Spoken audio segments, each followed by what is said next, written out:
Good morning, Kid Zone kids. Welcome back to Kid Zone 2.0. Are you having fun watching these videos on the computer or on the TV?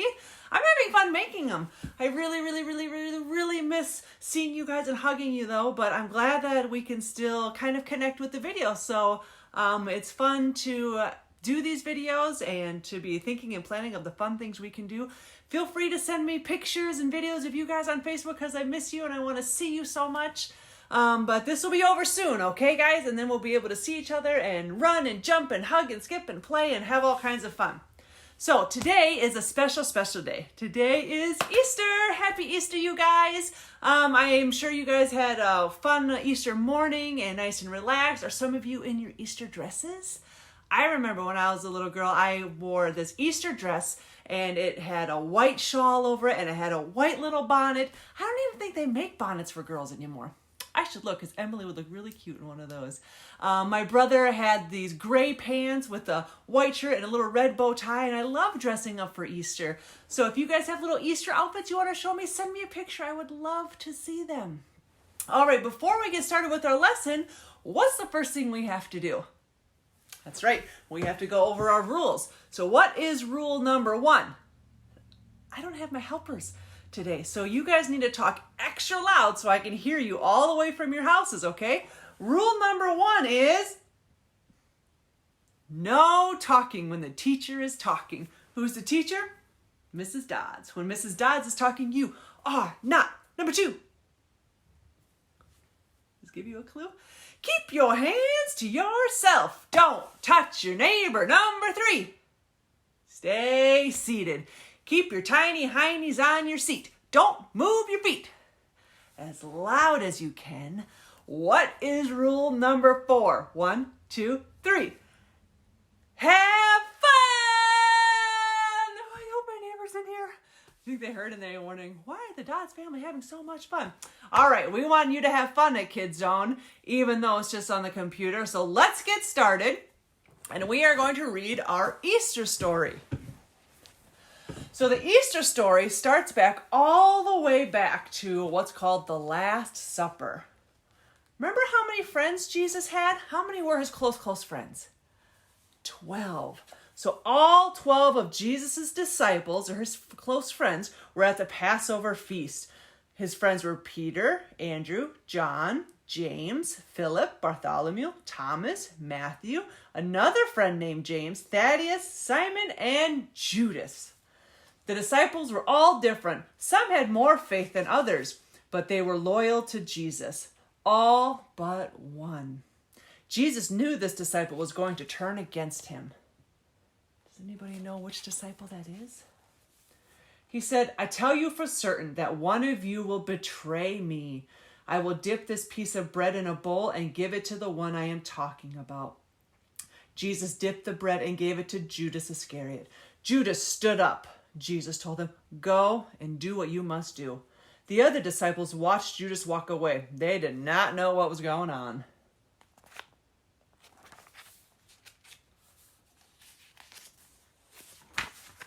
Then Jesus told the others that he would be soon going away from them. It was time for him to die. That was God's plan all along. Then he told them that when he was gone, they must love one another just as he loved them. The disciples did not want Jesus to leave them.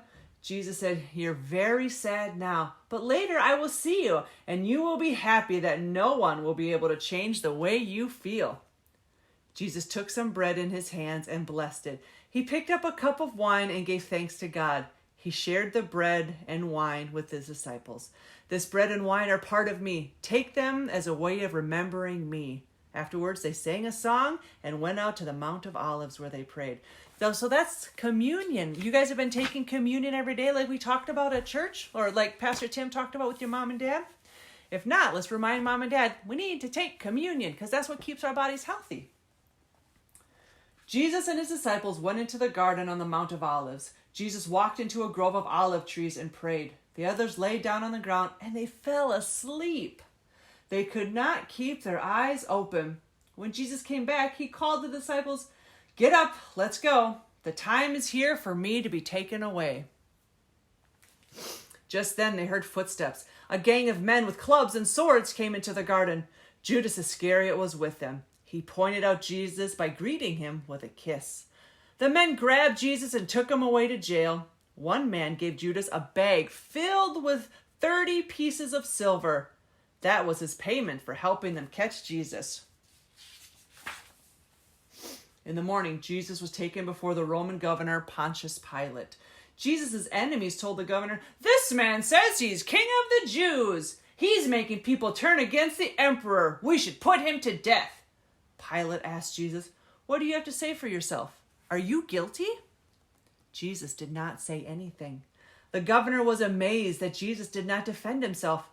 At last, he let his soldiers take Jesus away. The soldiers put a red robe on Jesus and a crown of thorns. They were making fun of the king. Then they took the robe off and beat him with whips. Oh, what a sad, sad day this was. They took him to a place called Golgotha. There they nailed him to a cross. This is how the Roman people punished criminals that had committed bad crimes. At noon, the sky turned dark and stayed that way until 3 o'clock. It was at that time that Jesus cried out, "Father, I put myself in your hands." And then he died. A crowd of Jesus' friends were watching everything from a distance. After they had seen this terrible sight, they felt brokenhearted and they went home. What a sad, sad day. One of the people who saw Jesus die on the cross was a rich man named Joseph. He was from a town of Arimathea in Judea. Joseph was honest and brave. He was a temple leader, but he did not agree with the ones who had turned Jesus over to the Romans. He had heard Jesus' teaching and believed in what he said. That's Joseph. Now Joseph was sad. He went to Pilate and asked for Jesus' body so he could bury it. Joseph took the body down from the cross and wrapped it in fine cloth. Then he put it in a tomb that had been cut out of a solid rock. So kind of like a cave. They dug this hole in this rock. The women who had come with Jesus from Galilee were there too. They watched Joseph place Jesus' body in the tomb and put a large stone in front of the cave opening. Then they went to get things ready for the burial. This was Friday, and Saturday was Sabbath. It was against Jewish law to bury anyone on Sabbath, so they had to wait until Sunday. On Sunday morning, Mary Magdalene, Joanna, Mary, the mother of James, and some other women went back to the tomb. To their amazement, the stone had been rolled away. The women went inside. Jesus' body was gone. Suddenly, 2 men in shining white clothes stood beside them at the tomb. The women were afraid and fell to their knees. One of the men said, "Why are you looking in this place for the dead? For someone who is alive? Jesus isn't here. He has risen from the dead." The woman left the tomb. They had to tell the other 11 disciples right away. Most of the disciples didn't believe the story, but Peter ran to the tomb. He looked inside. The only thing he saw was a fine cloth that Joseph of Arimathea had wrapped around the body of Jesus 2 days before. The tomb was empty. Did you see him? He went to look like, what? What is happening? 2 men were on their way out of the city. The men were followers of Jesus. They had believed that he was the one who would save Israel, and now they were sad. On the road, they met a stranger. The stranger walked with them for a while. They had talked about everything that had happened to Jesus. The stranger had told them not to be sad. Everything happened as God had planned. Who does that stranger look like? When the stranger had gone, the men knew that they had been talking to Jesus. They hurried back to Jerusalem to tell his disciples. The disciples were all gathered together. They listened to the men's story. Could this be true? They asked one another. As they were talking, they heard another voice speaking to them. They looked up. Jesus was standing there beside them. The disciples were struck with fear. This must be a ghost, they thought. Jesus said, "Why are you afraid? Why do you doubt? Look at my hands. Look at my feet. See who I am. Touch me. Ghosts don't have flesh and bones as you see I have." The disciples were amazed. They could not believe their eyes. Then Jesus asked for something to eat. They gave him a piece of baked fish and they watched as he ate. How great is that? Oh, boys and girls, Sunday was a happy, happy day right here. He died, everybody was sad, and then Sunday came and they found that Jesus is alive. Now this Bible story happened long time ago, but I have great news. Jesus is still alive today. How awesome is that? Okay, we're back. I got a helper with me. Miss Emily is going to help me with our fun little lesson. Okay, this lesson is, what's the most important thing about Easter? Do you know what the answer is? Being eggs. Eggs? Okay, let's find out. So, we're going to play a game. We're going to put our bucket right here. So how many eggs do we have? Let's count. 1, 2, 3, 4, 5, 6. We have 6 eggs. Now, in this game, the eggs all have something in them, okay? And we're going to, just wait, we're going to find out what is the most important thing about Easter. Like you can't open We're going to open them. But first, we're going to find the most important eggs. So, you're going to pick 2 eggs, okay? So, pick up 2 eggs and show me. Don't open them, but pick 2 eggs. Now, I want you to take this egg. Here, hold them. Put this one in the bucket. This one. Yep. This one? No, this one. Okay. Now it's my turn. I'm going to put that one back. I'm going to pick these 2. Pick an egg. Okay. That one we're going to put in there. Now you pick 2 more. Ooh. This one. Put that one in the bucket. See if one of these has the most important thing about Easter. Pick an egg. Right? Okay. Pick an egg. Let's do this one. Put this one in the bucket.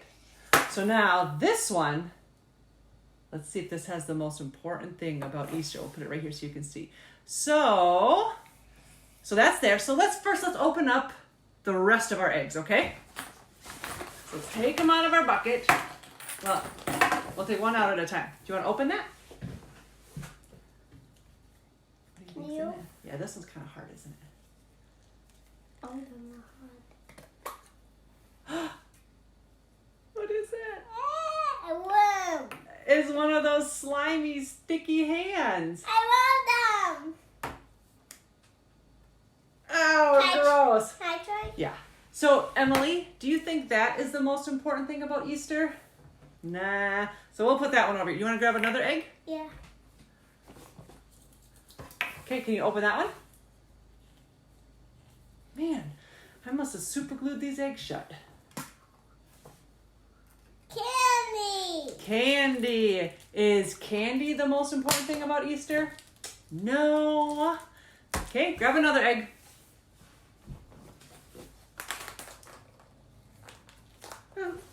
That's okay. Sorry. Shimmer, a fun toy. Is that the most important thing about Easter? No. No, put it back. I choose this one. All right, shake it. I know what it is. Oh, I bet you do. I'm opening it. What I is know it? What is it? Money. Money. Is money the most important thing about Easter? No. Try another one. Can't open them. Lego. Oh, that's definitely the most important thing, isn't it? No. Is the Lego guy the most important thing about Easter? No. Is that all? Yep. Okay, so we know that it's not, This one. hang on, it's not the sticky hand toy, and it's not the money. Oh, I took them out of the camera. It's not the shimmer, or the Lego, or the candy. So it must be the most important thing about Easter must be in this egg. Can you open I it? can. I'll open just a little bit. Yes, Take it out. I know it is. What is that? Jesus. Jesus. Look it up, boys and girls. Check it out. Jesus is the most important thing about Easter. Isn't that cool? I'll play. You want to play with the sticky hands. Yeah, Can I that's see okay. what all those Why is Jesus the most important thing about Easter? Do you remember what the Bible story talked about? When No. Jesus died on the cross and then he was dead for 3 days. And then on Sunday morning, Easter morning, Jesus rose from the dead. And he did that so that you and I can go to heaven. Isn't that cool? Yeah? All right. All right, boys and girls, how fun was that? Here's our little Jesus.